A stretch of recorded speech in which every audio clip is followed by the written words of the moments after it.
T. Kirk was a great man, but that was another life. This week on After Movies, one of the most anticipated movies of the year, J.J. Abrams' Star Trek. Can I say one thing? What?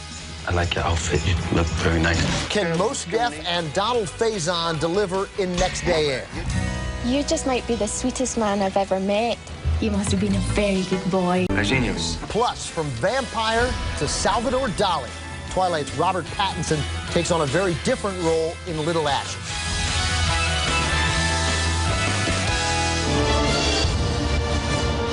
Are you afraid or aren't you? I will not allow you to lecture me. Then why don't you stop me?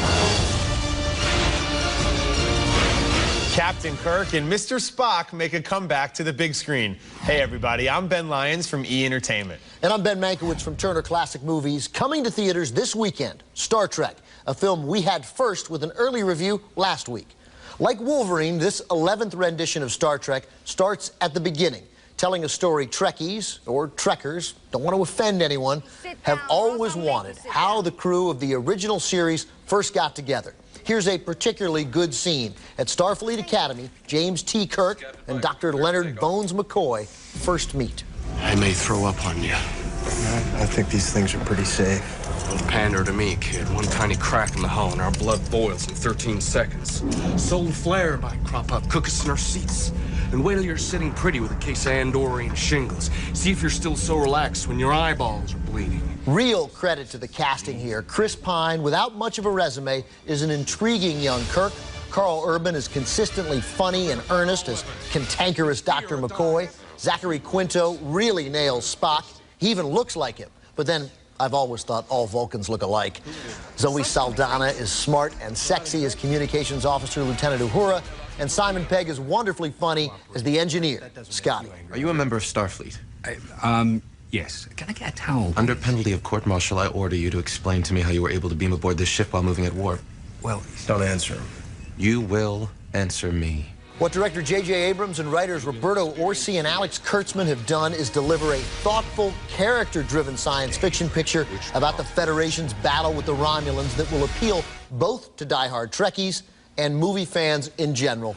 See Star Trek. Casting and story, really the key to this movie's success. I'm going to start with the young ensemble cast. Not a bad performance in the movie. Right. Where I had some issues with Watchmen, which I enjoyed, is that some of the performances dominated the others in the cast. Here, everybody making the most of their screen time. You mentioned Chris Pine and Quinto, really the core of the film. Their relationship develops nicely on screen. But also Anton Yelchin and John Cho, and even Winona Ryder in a few moments as Spock's mother. Human mother. Right? Human mother. Really, really strong stuff from everybody in the cast. You know, there are sort of shout-outs to the original series here, a bunch of them. The Vulcan nerve pinch, Dr. McCoy coming into a room and saying, "Damn it, Jim, I'm a doctor, not a physicist." Live long and prosper and the whole thing. Nice job there with that. Even maybe the best one, the random crew member in the red shirt going down on a mission. You know he's dead. I mean, I know you weren't as crazy about the visual effects as I was in this film. I think the movie did a great job of establishing itself on Earth and then taking it to outer space. And that sequence on the jump down to stop the drill was just awesome. Really popped off the screen. That was impressive. But none of those shout-outs to the original series took away from it if you're not familiar with it. It was a very inclusive film, which I think was a challenge for J.J. It's Abrams. a pop culture movie, and it really crosses over and satisfies those hardcore fans and appeals to a wider audience. Really easy to say to do, but harder to execute, and they were able to do it nicely. I'm going to say see Star Trek. Our next film marks the directorial debut of actor Michael Keaton, who also stars in The Merry Gentleman. Keaton plays Frank Logan, a lonely, conflicted hitman. After assassinating a man in an office from a nearby building, Keaton decides to kill himself by jumping to his death. But from the street below, Kate, played by Kelly MacDonald, sees him and she screams, causing Frank to stumble backwards to safety and also out of his funk. He wants to thank her, so he tries to track her down, and when he finds her, their encounter is an odd one. Hello? You need help? Yeah. Thanks again. Found a girl under a tree. Sorry? You find presents under a tree. I found a girl under a tree. You must have been a very good boy. MacDonald is the second of the three leads in the film, and she is terrific. An abused wife hiding from her husband, she's scared and lonesome, but credibly cheerful. The third principal character is a cop investigating the murder, a recovering alcoholic played with gentle intensity and warm humor by Tom Bastunis, a Chicago Second City veteran who needs to work more. Both men have feelings for Kate, and their subtle confrontation is a particularly strong scene. I met her just before Christmas. She ever tell you about that deal? Really? Yeah, she saw a guy on the roof of a building, you know. She thought he was a jumper. Turned out, he just killed someone. I can't believe she didn't tell you about this. Well, she must not have known you then. A lot goes on in this film without much being said. A credit to Keaton, who shoots it deliberately and thoughtfully in a film demonstrating there should be a lot more work on both sides of the camera ahead for Michael Keaton. This film is out now in limited release, but make an effort and go see it. Kelly MacDonald is tremendous in this movie. Yes, Last really we is. saw her was in No Country for Old Men, playing Josh Brolin's wife, and she's got that quality on screen. We say, who is that? I want to learn more about her. And here she is playing a woman trying to start her life over in a film that almost feels like from another era. This is something that could have been in the 1970s. Stripped down, character-driven. Michael Keaton stars and directs, but this is not his movie by any means. He gets out of the way for Bastunis and Kelly MacDonald. Absolutely. And Bastunis also a producer on the film. Right, it's obviously a labor of love for Michael Keaton getting this smaller film made, but an interesting film with some really well thought out and well grounded characters, and I was surprised by it. I enjoyed it. You know, Keaton lets silence tell a lot of the story here, both in his character when he's acting and as he's directing. There are moments when nobody says anything, and those moments, they don't lag. Sometimes that's the most effective means for telling the story, and it really works here in The Merry Gentleman. I'm going to say you should see it. Coming up next, Mos Def and Donald Faison deliver a life-changing package in Next Day Air. And later, Robert Pattinson breaks away from Twilight in Little Ashes. Vive la revolution! Miss Jackson wants to see you in her office right now. If I get one call about you, you are fired. You gonna fire me? Mom! Don't mommy me. From first-time feature director Benny Boom, best known for his work in the world of hip-hop music videos, comes Next Day Air, starring Donald Faison, Wood Harris, and Mike Epps. Faison works for his mother, playing a lazy delivery boy at a shipping company alongside the talented actor Mos Def. How you gonna get fired, man? I wish they would. I'd be on Lion King crying. This is terrible discrimination. He mistakenly delivers a box filled with cocaine to a group of delighted criminals. I know this ain't what I think it is. It is! Yes! Hold it. Am I dreaming? Yes! No. This is too much like a dream. Where did this come from? God sent that. Mike Epps and Wood Harris play the small-minded criminals who quickly try to arrange a deal with a local kingpin to sell the drugs before they get caught.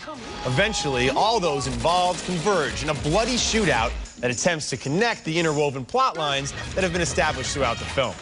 Yo, what's up? I dropped the box off here. It's the wrong address. So do you have it? Well, we did have it. Say what you want about the movies of Tyler Perry or even the recently released Obsessed, but those films, for the most part, at least project positive images of intelligent, powerful, and sophisticated minority characters, while Next Day Air is just another silly hood comedy that isn't really that funny. Why this is being released in theaters and not on DVD, I don't understand. From the actors on screen to the filmmakers behind the scenes, it seems everyone is just trying to make a quick buck. Save your money and skip it. I think it's being released, Ben, into theaters because I think it's funny and I think people will by and large like it. I mean, yeah, these aren't particularly positive images of blacks or Latinos, but the fact of the matter is it's a movie about black criminals and Latino criminals. We've seen this movie so many times, the dim-witted criminals who are smoking and drinking and cursing. This time it's excessively violent. Somebody gets their tongue cut out. All the gunshot wounds are graphic. Could have done without the tongue getting cut out. Could have done without that, right? And yeah. it's not that funny. I've seen much funnier films from Mike Epps. I don't see what your problem is if it's a movie about black criminals, then it's going to have black criminals. It's not witty, it's not sharp. The supporting characters beyond Wood Harris are just thrown in the mix to add more cursing and violence and sex in the movie. Just a ridiculous I like movies about small-time crooks, and this did have, to me, kind of a Guy Ritchie feel. I mean, Rock'n'Rolla, one of my favorite movies of last year, it's not that good, but, you know, like Snatch and Lock, Stock, and Two Smoking Barrels, I thought this was sort of an amusing tale of incompetent criminals. Why Guy Ritchie is great is because he finds the humor in the underworld, and his movies are gangster movies, but they're stylized. And I was expecting that from Benny Boom, a video director. You think Francis Lawrence, Spike Jonze, F. Gary Gray, so many directors, Brett Ratner, come out of the world of music videos, take that next step to filmmaking. He doesn't take it with this one. I thought this was a commendable first effort, and I think you should go ahead and see Next Day Air. Coming up next, Twilight's Robert Pattinson takes on a completely different role in Little Ashes. And on next week's show, we'll review Tom Hanks in Ron Howard's highly anticipated follow-up to the Da Vinci Code, Angels and Demons. They've come for their revenge. Plus, Jennifer Aniston and Woody Harrelson make an unlikely couple in management. I need a certain kind of love. Spain is rotting from the inside. There has to be complete revolution. Morality, immorality, good, bad. We have to smash that to pieces. Set in Spain during the 1920s and 30s, Little Ashes tells the story of the intimate relationship between artist Salvador Dali and poet Federico Garcia Lorca. The story begins in Madrid at the university where Dali first meets Lorca, played by Javier Beltran, as well as filmmaker Luis Buñuel, played by Matthew McNulty. Interests, affiliations. Only data, anarchy, and the construction of genius. Who's genius? My own. Bravo. Yep, believe it or not, that's Twilight star Robert Pattinson as the young Dali in a film that was shot before his star-making role. The three men form a clique of the most modern, forward-thinking intellectuals of their day, connected by a shared drive to be creative and think freely in the face of Spain's ever-growing fascist regime. When Buñuel decides to take his work to Paris, thus leaving Dali and Lorca on their own, the two form an intimate trust as confidants and lovers. Even then, I realized that if I'm going to be anything more than average, if anyone is going to remember me, then I need to go further in everything, in art, in life. The engaging subject matter is not fully brought to life, in large part due to a daring yet uninspired turn as Dali by Pattinson. He plays the role at polar opposites, too sheepish and distant at the beginning, and far too flamboyant and over the top towards the end. Beltran does deliver a solid performance, but filmmaker Paul Morrison's attempts to stylize certain key scenes, such as Dali gallivanting through Paris, feel forced and inconsistent. A noble effort that ultimately left me disappointed and unfulfilled. I'm going to say skip it. Ben, I was a lot more impressed with Rob Pattinson in this movie than you were, particularly the scenes that I would think might actually be tougher. Those tender moments, those love scenes that he had with Javier Beltran. I thought those were very good from both of them, by the way. And you might think that those scenes would be difficult for an actor, whereas the sort of more grandiose scenes, for example, when Pattinson quits the university in Madrid, when Dali quits the university because the professors there they're not worthy to judge his work. He's supposed to be over the top. That worked for me less. I never lost the fact that I was watching Robert Pattinson. Really? Also, the wig and iconic mustache look ridiculous on him. He doesn't age Dali gracefully. himself looked a bit I know ridiculous, he looked ridiculous yeah. in real life, but here it never became part of who he was playing. It was definitely an added-on feature to him that was distracting throughout. You know, this is an interesting story because we, of course, don't really know. There's a lot of debate about whether Dali and Lorca had an affair. And I like the conflict inside the two men. We got Lorca, sort of, who is clearly gay, but is sort of really confined by the restrictions of his devout Catholicism. Dali, on the other hand, he's like essentially willing to try anything. Again, we don't know what really happened. Why not, I like from a filmmaker's point of view, capture that uncertainty and leave the audience guessing as opposed to making black and white decisions and telling us this is the way that happened and maybe it didn't happen I hear your criticisms, and I think some of them are valid. I thought there was enough ambiguity here, and ultimately I'm going to reflect that ambiguity by saying I think you should go ahead and rent the movie. Next up, Love and Dancing, a story of romance in the cutthroat world of competitive West Coast swing dancing. Amy Smart stars as Jessica, a teacher who falls for her deaf dance instructor, Jake, whose disability helps him focus on the dance floor. Oh, and by the way, he is totally dreamy. Do you trust me? Yes. And just fall backwards. Ready? And... It's called a neck drop. Okay. We'll do that twice. And I'll grab you like this. Lift you up. Eventually, Jake convinces Jessica to be his partner in the U.S. Open Swing Dance Championships. There apparently is such a thing. Anyway, Jessica's fiancé is played by Billy Zane. He's so busy with work, he doesn't realize he's losing Jessica to Jake, even though everyone else in the known universe sees it coming. I am so excited, my first dance costume. Is it still coming tomorrow? Yes, it is. Are you gonna be wearing one of those pink shirts with the lightning bolt and got feathers and glitter? Yes, at all? I am. That is awesome. Do you want to try our routine? You read my mind. Tom Malloy plays Jake, and it turns out Malloy is also a professional motivational speaker. and he gives a performance with the plastic optimism you'd expect from Tony Robbins.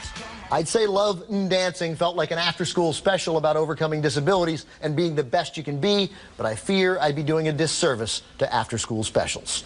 Skip it. From the acting to the music to, most importantly, the dancing, everything feels amateur in this film. In the third act, we're left with 4 dancing montages, almost like mini music videos. And for this film to really work, you need first-rate performers. Amy Smart can't really dance. I know she's learning and trying to become a dancer, but by the film's end, when she's competing for the U.S. title and it's all on the line, it just feels like she's in, like you said, an after-school special. It just doesn't work here. Not a good movie. I would have liked this more if there had been just a little bit more dancing. God, I was Dancing with the Stars and these step-up movies. I'm just tired of everybody dancing. Just sit down and give me a good romantic comedy. This, not romantic, not funny, just a waste of time. You can skip Love and Dancing. Coming up next, Liam Neeson comes to our DVD Out Now segment with Taken. And now you can follow us on Twitter. Just go to twitter.com/@themoviestv. Concentrate. Shout out everything you see about them. Hair color, eye color, tall, short, scars. Anything you see, you understand? They're there. I can hear them. I think they're... Out now on DVD is a movie we did not get a chance to review when it came out in theaters. Taken with Liam Neeson. Neeson plays Brian Mills, a former elite special forces officer who retired so he can spend more time with his daughter, whose childhood he essentially missed. Despite his objections, she travels to Europe for the summer. And not surprisingly, given the film's title, she's taken by kidnappers. If you let my daughter go now, that'll be the end of it. I will not look for you. I will not pursue you. But if you don't, I will look for you. I will find you. And I will kill you. That is just a great line in a pretty suspenseful movie. And when Neeson delivers it, I believe it. Look, there are undeniably problems with Taken, like how he figures stuff out, where the cops are, and why Neeson doesn't get shot 43 times during the movie. But ultimately, Taken is really like a good episode of 24. It does not in any way hold up to scrutiny afterwards, but it's fun to watch while it's on, and it's worth renting. Mank, had we reviewed this film when it came out in theaters, I would have given it a rent it. And now that it's available on DVD, folks at home should do just that. You're right. You try and pick it apart and find the loopholes, you're going to end up hating it. But it's a fun time at the movies. It's kind of a guilty pleasure in a lot of ways. There's some real suspense. Absolutely. Yeah. And Maggie Grace, who audiences know from Lost, plays his daughter in distress, and she does it very well. It's a tough premise to buy into, but once you're along for the ride, it's a good time. You should rent it. And your chance to take our advice and go ahead and rent Taken comes Tuesday when it's released on DVD. Want to know what you can't miss this weekend? Well, stay tuned for My 3 to See. Closed captioning for At the Movies is sponsored by... We believe eating right should never be blah. With Lean Cuisine, it doesn't have to be. Now there are 15 exciting new recipes, like sun-dried tomato pesto chicken. Eating right should always be delicious. New from Lean Cuisine. Hotel provided by Park Hyatt Chicago. Chicago's award-winning hotel and luxury dining experience, located in the heart of Chicago's Magnificent Mile on Water Tower Square. Okay, recapping the movies on this week's show, we both say you should see Star Trek and also see The Merry Gentleman. I say see Next Day Air. Ben says skip it. I say rent Little Ashes. Ben says skip that. And we both say you can skip Love and Dancing. Now it's time for My 3 to See, the 3 movies you can't miss this weekend. At number 3, expanding into a wider release, is Anybody There, starring the simply incredible Michael Caine. Here he plays a man who befriends a young boy in the twilight of his life. A very personal story for Caine, and it's one of his best performances. At number 2, James Toback's Tyson. The film examines one of the most documented professional athletes and pop culture figures of our time, Mike Tyson, through his own words, and the effect is powerful. The film works because it's able to showcase the entire Mike Tyson, athlete, criminal, father, human being, and monster in a way you've never seen him before. And at number 1, Star Trek, a movie that will satisfy the high expectations of both average summer movie fans and the passionate Trekkies and Trekkers who hold this stuff so near and dear to their hearts. That's it for now, but remember, we're always online. And now you can follow us also on Twitter. Go to atthemoviestv.com to find out how. We'll leave you with a quick look at what's coming up over the next few weeks on the show. And until next week, as always, we'll be at the movies. It has to be here! I want to go, no go for launch. No go. I say no go. Wasteful. Washable. The reusable, machine washable Wonder Mop. Only from Lidman. At Walmart, the prices are unbeatable. Over 300 prescriptions are just $4. And a 90-day supply is now only $10. Save money. Live better. Walmart. Need contact lenses? 1-800-CONTACTS delivers name-brand contact lenses for less, right to your door. 1-800-CONTACTS. We deliver. You save. Millions of pet owners trust 1-800-PET-MEDS for fast service, free shipping, and big savings. Call now or order online from 1-800-PET-MEDS, America's largest pet pharmacy. By now, you've heard that Antenna TV is going all digital, and the nationwide switch to digital TV has moved to a new date, June 12th. But you don't have to wait until June 12th to enjoy free digital TV. Upgrade your Antenna TV with a converter box or buy a new digital set.